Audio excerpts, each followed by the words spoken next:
L'oppression est une chose que nous ne pouvons pas tolérer aussi bien en Afrique qu'ailleurs dans le monde.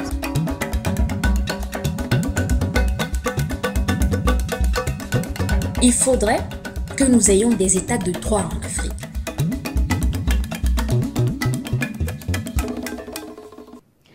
Très chers éveilleurs de l'Afrique, bienvenue dans le tout premier numéro de l'Éveil d'Afrique en 2015. L'équipe de Sahara TV par ma voix vous souhaite une année pleine de quiétude et de bonheur. Cette année 2015, des élections présidentielles sont prévues dans 7 pays d'Afrique et nous ferons le tour de ceux-ci au cours de cette émission pour en savoir plus sur les enjeux électoraux de ces nations africaines. Nous commencerons par le Burkina Faso, où, si tout se passe comme prévu, les élections se dérouleront en novembre 2015, date prévue par le gouvernement transitoire qui a remplacé le dictateur Blaise Compaoré. Et oui, qui l'aurait cru, un an plus tôt, que le peuple burkinabé réussirait à chasser Blaise Compaoré qui, après 27 ans, voulait toujours se maintenir au pouvoir en essayant de modifier la constitution en sa faveur. Aujourd'hui, le Burkina nouveau est dirigé par le président Michel Kafando, qui n'aura pas la possibilité de se présenter aux élections présidentielles prochaines, comme le stipulent les clauses de la transition. Au Burkina Faso, les activités du CDP, parti de Blaise Compaoré, ont été suspendues et nous doutons fort que ce parti impopulaire soit représenté dans les prochaines élections. Les potentiels candidats connus pour l'heure sont Zéphirin Diabré et Roch Marc Christian Kaboré. Zéphirin Diabré fut conseiller économique de Blaise Compaoré et il occupa des postes importants sous le dernier régime de ce dernier. Il préside depuis 2010 l'Union pour le progrès et le changement UPC après avoir rendu les clés à son ancien patron, Blaise Compaoré. Roch Christian Marc Kaboré a un parcours assez similaire de celui de Zéphirin Diabré dans le sens où lui aussi fut un ancien collaborateur du président déchu. Président de l'Assemblée durant 2 mandats successifs sous la bannière du CDP, parti impopulaire du dictateur, il fait partie de ces anciens barons du régime qui ont démissionné du CDP en janvier dernier car s'opposant selon eux au projet de modification de la Constitution devant permettre à Compaoré de se maintenir président. Aujourd'hui, M. Kaboré est président du Mouvement du Peuple pour le Progrès, MPP, qu'il a cofondé avec d'autres dissidents et il aspire à la magistrature suprême. Le peuple burkinabé portera-t-il son choix sur l'un de ces 2 progressistes qui hier dînaient avec Blaise Compaoré? L'avenir nous le dira. Cap sur le Burundi dans la région des Grands Lacs. Contrairement à certains présidents qui ont renoncé à leur projet de modification de la Constitution pour briguer un 3e mandat après la mésaventure de Blaise Compaoré, Paul Nkurunziza, président du Burundi depuis 2005, ne semble pas vraiment avoir tiré les leçons. Arrivé au pouvoir en 2005 après plus d'une décennie de grève civile qui a ruiné son pays, Paul Nkurunziza avait porté l'espoir de la paix, de la justice sociale et de la prospérité à des millions de Burundais. Malheureusement, après 10 ans au pouvoir, ce pays reste enfoncé dans la misère et figure dans la liste des pays les plus appauvris d'Afrique. Le Burundi est ce que les Occidentaux appellent une démocratie imparfaite. Des termes de ce genre ne manquent pas à ceux qui cautionnent indirectement les dictatures afin de briguer un 3e mandat en 2015, Paul Nkurunziza fait tout ce qui est dans son pouvoir pour fragiliser l'opposition. Frédéric Boumavugira, leader du principal parti de l'opposition Frodébu, Front pour la démocratie au Burundi, fut entre-temps arrêté en décembre 2013 plus précisément pour avoir, selon le gouvernement, eu des relations sexuelles dans une maison de mauvaise réputation. Je suis sûre que vous avez compris ce que cela signifie. Eh bien, il fut cependant libéré en mars 2014, mais la chasse aux opposants ne s'est pas arrêtée là. Monsieur Ndengakumana, l'un des leaders de l'Alliance démocratique pour le changement ADC, une coalition des partis de l'opposition, dit que tous les opposants crédibles sont ou en exil ou en poursuite judiciaire par le gouvernement burundais. Une chose est sûre, c'est que l'atmosphère est très tendue au Burundi. La tension, nous en avons aussi en Côte d'Ivoire. Cela fait déjà 5 ans que les élections ayant permis l'ascension au pouvoir par les armes d'Alassane Ouattara se sont déroulées. Aujourd'hui, ce pays ne connaît toujours pas la paix. Il n'y a qu'une paix apparente car les crises sont toujours présentes dans les partis politiques majeurs du pays, à savoir le FPI. Avec le président Laurent Gbagbo toujours détenu à la CPI, son parti Front Populaire Ivoirien est divisé entre ceux qui lui sont fidèles et les partisans de son ancien Premier ministre, actuel président du grand parti FPI, Affi N'Guessan. Affi N'Guessan compte se présenter aux élections de 2015 et ceci cause beaucoup de grabuge au FPI car beaucoup y voient une manière de légitimer le pouvoir d'Alassane Ouattara. Au Parti démocratique de Côte d'Ivoire, PDCI, dirigé par Henri Konan Bédié, les gens en sont venus aux mains pour exprimer leur colère. Et qu'est-ce qui est la cause de ces coups de poing? Eh bien, c'est le fait que les militants du PDCI n'apprécient pas la déclaration d'Henri Konan Bédié qui appelle ceux-ci à soutenir le président Alassane Ouattara. Cela ne plaît pas du tout à beaucoup de gens qui pensent que leur parti PDCI devrait aussi avoir son candidat. L'on se demande tout simplement pourquoi Henri Konan Bédié ne rejoint pas tout simplement le RDR, parti d'Alassane Ouattara, s'il admet tant celui-ci. En ce qui concerne ce dernier, c'est à couteau tiré entre ces rebelles et lui. Les amis d'Alassane Ouattara qui l'ont aidé à prendre le pouvoir ne sont pas du tout contents de ce dernier. Ils sont plus de 9000 à avoir été intégrés dans l'armée, la police et la gendarmerie nationale et pour la plupart sans formation aucune. Depuis novembre dernier, les rebelles professionnels se rebellent à nouveau en organisant des grèves et en bloquant la circulation dans le pays car leur chef de guerre n'aura pas tenu à toutes ses promesses. Il risque de se passer des choses en Côte d'Ivoire à l'allure où vont les choses. D'ici, nous allons dans le pays voisin, la Guinée, qui est malheureusement frappé par le virus Ebola. L'épidémie d'Ebola la plus grave de l'histoire a débuté en Guinée il y a 1 an et à ce jour, près de 8000 personnes ont perdu la vie, dont plus de 1500 en Guinée. Il est clair que cette épidémie fragilise le gouvernement d'Alpha Condé, arrivé au pouvoir en 2010 après une crise politique qui a suivi le décès du dictateur Lansana Conté. Le grand ami de François Hollande, qui ne manque pas d'occasion d'exprimer son affinité avec le président français, avec qui il a milité dans le Parti socialiste lors de son exil en France, ne semble pas faire le bonheur de tous les Guinéens. Le premier mandat d'Alpha Condé fut criblé de contestations, d'arrestations arbitraires d'opposants, notamment de ceux du parti de Cellou Diallo, qui fut le premier ministre de Lansana Conté et arriva en 2e position après Alpha Condé lors des élections de 2010. À l'allure où vont les choses, Cellou Diallo sera à nouveau candidat en 2015 contre le président sortant, Alpha Condé. La première puissance économique de l'Afrique aura aussi des élections présidentielles en 2015. Il est question du Nigeria, qui a également la plus grande population du continent. Le principal os dans la gencive des Nigérians est le groupe terroriste Boko Haram qui a tué plus de 4000 personnes en 2014. Boko Haram a fait plus de morts cette année que n'importe quel autre groupe terroriste sur la planète. Et malheureusement, le gouvernement de Goodluck Jonathan a du mal à mettre fin aux exactions des militants du terroriste Chako.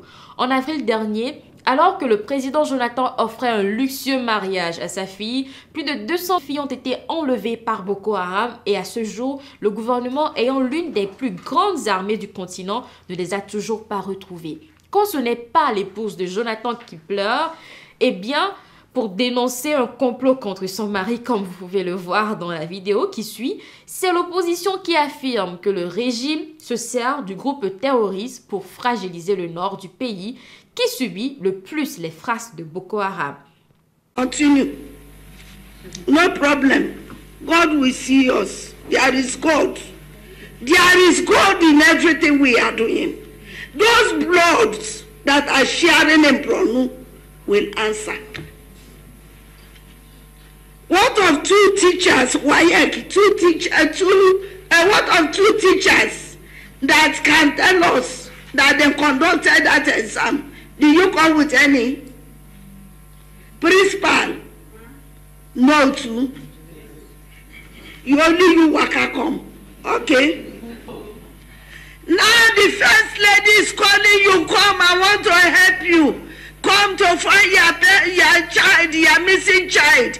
Will you keep quiet? No. Child, there is God, oh. There is God, oh.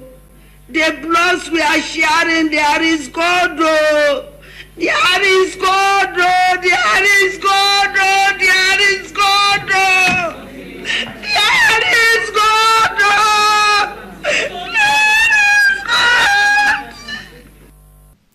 Ah, Madame Patience, dites à votre époux de renforcer son armée et de réduire la corruption dans son pays. Il est déplorable que les militaires d'un pays aussi grand que le Nigeria ne puissent pas vaincre un groupe terroriste de quelques centaines d'extrémistes analphabètes sans formation militaire réelle. L'armée est tellement fragile qu'en août dernier, des centaines de militaires ont fui pour se réfugier au Cameroun après avoir perdu une bataille contre Boko Haram. Faudrait-il un militaire à la tête du pays pour vaincre Boko Haram? Eh bien, le général Buhari a été élu au sein de l'APC, parti principal de l'opposition, pour challenger Goodluck Jonathan en 2015. Ce général retraité fut président de 1983 à 85 et il arriva par coup d'État et parti de la même manière. Ce qui est tout de même remarquable est que durant son mandat, le taux de corruption le plus bas de l'histoire du Nigeria fut enregistré.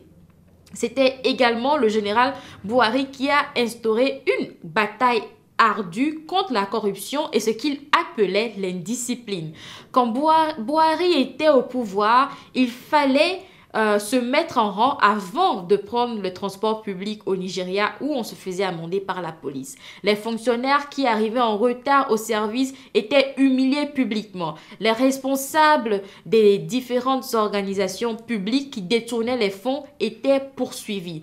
Toutefois, il fut aussi un farouche dictateur car les défenseurs des droits de l'homme tels que Fela Kuti furent arrêtés et les protestations étaient tout simplement interdites dans le pays. Pour l'heure, l'on ne peut retenir que les deux candidats et les Nigériens ont le choix entre un dictateur putschiste qui a cependant réussi à réduire la corruption et un président sortant faible, entouré de ministres qui s'offrent des voitures de luxe à 1,6 million de dollars. Et oui, le Togo, mon pays, aura aussi des élections l'année prochaine en 2015. Et Faure Gnassingbé, qui a remplacé son père en 2005 après 38 ans de règne, refuse de partir. Monsieur le dictateur junior compte sur une constitution traficotée par son père en 2012 pour se présenter une troisième fois en 2015. Des centaines de milliers de Togolais ont pris part aux manifestations de la coalition de l'opposition CAP 2015 qui exige que les réformes constitutionnelles devant limiter les mandats à 2 ainsi que porter les scrutins à 2 tours soient comme prévu dans la constitution de 1992 par le peuple togolais, voté à plus de 96%, soit mise en place. Faure Gnassingbé joue à la peau dure, mais semble être ouvert aux réformes à condition que celle-ci n'empêche pas sa troisième candidature. Et pourtant, c'est lui-même et son parti qui ont pris l'engagement à Ouagadougou en 2006 afin de procéder aux réformes comme prévu dans l'accord politique global APG. L'APG est issue de plusieurs mois de dialogue entre les principaux partis de l'opposition et le régime au pouvoir RPT reconverti en UNIR et est un consensus entre les partis l'ayant signé. Et comme le dit le candidat de la coalition de l'opposition Jean-Pierre Fabre, comment peut-on chercher un consensus pour appliquer un consensus car les députés de Faure Gnassingbé disent qu'il faut un consensus pour appliquer ces réformes qui sont déjà le fruit d'un consensus. Pourquoi certains dirigeants africains veulent à tout prix mourir au pouvoir? Eh bien, en parlant de mort de dirigeants, nous allons clôturer avec la Zambie qui aura la toute première élection de l'année 2015 en Afrique prévue pour le 20 janvier prochain suite au décès du président Sata en octobre dernier. Présentement, le président intérimaire est le vice-président de Sata, M. Guy Scott, qui est le tout premier président blanc de la Zambie. Comme prévu par la Constitution, les élections doivent avoir lieu dans les 90 jours et Guy Scott a annoncé le 20 janvier. Il ne sera toutefois pas candidat car cette même constitution exige que les parents du président soient zambiens, ce qui n'est pas le cas du blanc président d'Afrique noire. La Zambie fait partie de ces pays qui organisent des élections présidentielles se déroulant dans le calme et la transparence et nous ne pouvons que lui souhaiter bonne chance au cours des prochaines échéances. Nous espérons toutefois que les autres pays réussiront à tirer des leçons positives de l'expérience des Zambiens. Chers amis et veilleurs d'Afrique, l'heure est venue pour moi de vous dire au revoir et je vous laisse sous cette belle chanson de Soumbil qui nous vient de la République de Côte d'Ivoire. La chanson est titrée République de Président. Suivez, appréciez et à la prochaine. Encore une fois, je vous souhaite une très bonne année. C'était Farida Nabourima depuis Sahara TV.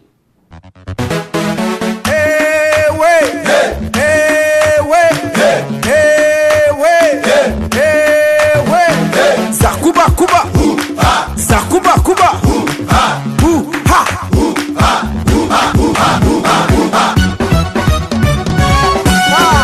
Ivoire Top Music, la référence numéro 1, en plaisir de Genève.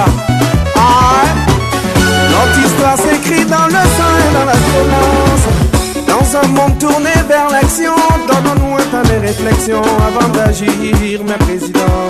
République de président, tout le monde veut être président. Colonel Serge Toali, République de président. Quel est ce président qui fait couler mon sang? Maréchal Banf Mustapha de New York. République de président. Ils ont décidé de faire de nous des chairs à canon, toujours prêts à t'éliminer si par malheur tu leur dis non. Tu es, pour arriver au pouvoir il est toujours prêt. Tu es, oh, tu es, pour garder son pouvoir il est toujours prêt. Tu es, oh non. Génération Soumbil on dit quoi? Politique manake kopaye ambolobi Napoya dengele tala Mogo jate tala Saya le tongo saya Inate masi jusula Oben setana le kokola Namandiga todo na kema kosaye ambolo DRC Oh oh oh DRC DRC Adebodou c'est slow DRC Jagger Nabwe DRC Adebodou c'est slow DRC Ale mio mio kurina mio mio Ale mio mio kurina mio mio Na yiri na mio kuriko Neni kui nyoka Epa wadi yo kwe porura mi Yesi pa yaka titi preo Yese Adebodou c'est slow DRC DJ Podium Adebodou c'est slow DRC Kele na tomisa Elaba kubre kuna yo Seka me beja, seka me kabatiana be Nya iba grigbe nyua ya nwaza ye na yo yese Ma Adebodou c'est slow DRC Maintenant là y'a une pause Abdoulaye Meïté, la muraille de Bolton. République de président. Tout le monde veut être président. République de président. Millionnaire en euros. Président qui fait couler mon sang. République de président. Tout le monde veut être président. Kamao VRC, les chevaux vont rentrer en ordre forcé. Ali connaît Maître Bao. Henri Cathy.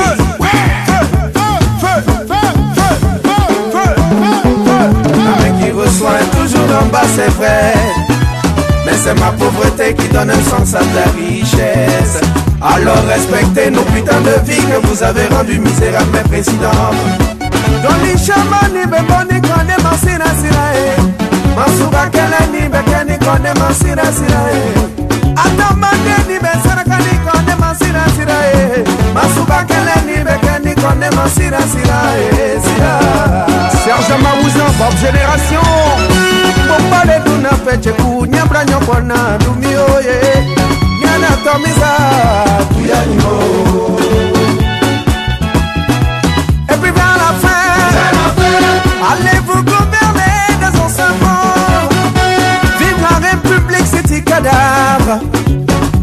L'Assemblée nationale au cimetière. Plus d'opposition, bon. il n'y aura plus de marche. Prenez tout, gardez tout, et allez-y, volez tout. Au nom de la démocratie, tuez-nous donc, messieurs, puisque c'est votre métier, ouais.